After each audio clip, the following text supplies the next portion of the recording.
श्रोते हो, आज मी तुम्हाला श्री दत्तात्रेयांची उपासना कशी करावी याची माहिती सांगणार आहे.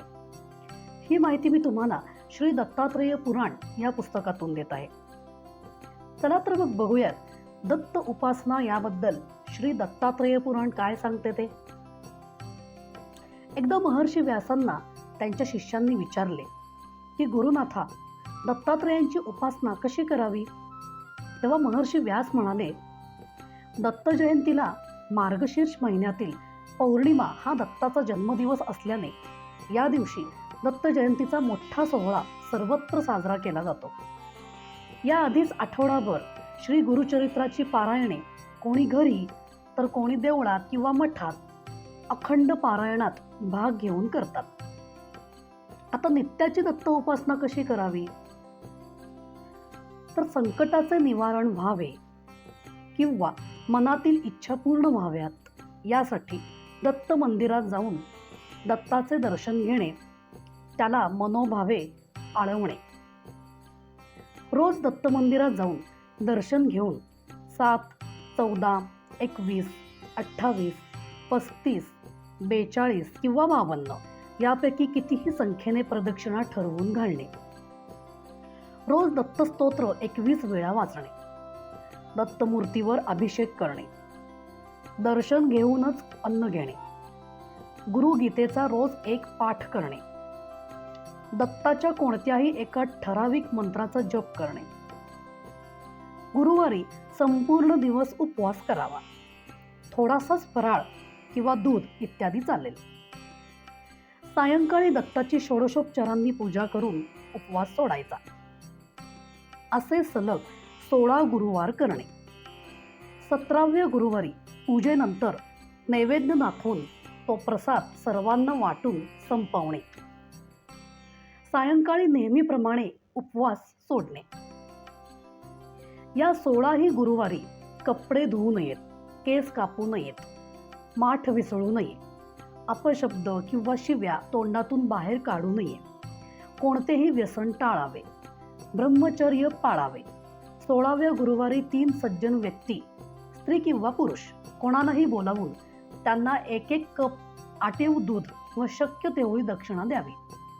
त्यांना साष्टांग नमस्कार करावा.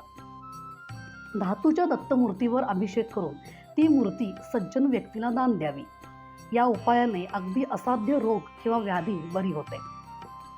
कोणताही प्रभावी दत्त मंत्र रोज किमान 21 वेळा म्हटल्यावर येणारी संकटे टळू शकतात. श्री गुरुचरित्राचे पारायण करणे. दत्ताच्या मंदिरात गुरुवारी जाऊन दत्ताच्या पायाशी मसुराची डाळ व गूळ वाहणे किंवा या वस्तू कोणा गरजू स्त्रीला किंवा माणसाला दान देणे. गाईला पुरणपोळी किंवा कोणताही उत्तम पदार्थ किंवा चांगला आणि भरपूर चारा घालणे. कुत्र्याला कोणताही चांगला पदार्थ खाऊ घालणे. तसेच उंबराला 7, 14, 21, 35 किंवा 52 या संख्येत प्रदक्षिणा घालणे. दत्त वज्र कवच मोठ्याने रोज म्हणणे. दत्तांचा फोटो उत्तरेस मधले तोंड येईल व दक्षिणेस पाठ येईल अशा प्रकारे लावणे. दर गुरुवारी त्यातील दत्तांच्या छातीस व दोन्ही पावलांना हिना अत्तर लावणे किंवा हिना उदबत्ती लावणे. 1 गुलाबाचे फूल वाहणे. जमल्यास हार घालणे.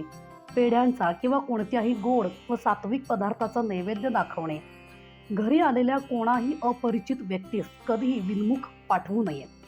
त्याला हवे असेल ते शक्य असल्यास द्यावे किंवा काहीतरी अल्पतरी दक्षिणा द्यावी अथवा अन्न किंवा शिधा द्यावा.